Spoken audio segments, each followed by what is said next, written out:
на подкрепата на своя отбор, което е напълно нормално.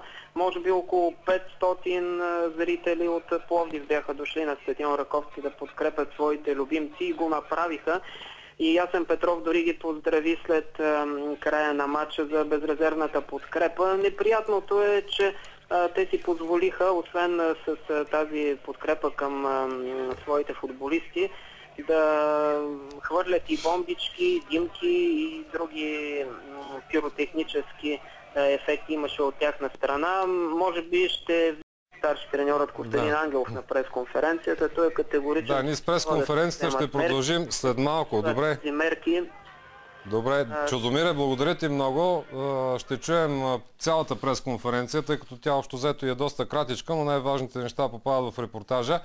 Сега наблюдаваме сцени от почивката, когато феновете на Локомотив Пловдив, доколкото разбираме, не са доволни от това, че има само една тоалетна вътре в сектора за гости и съответно тръгват на някъде другаде, но там вече ги среща полицията.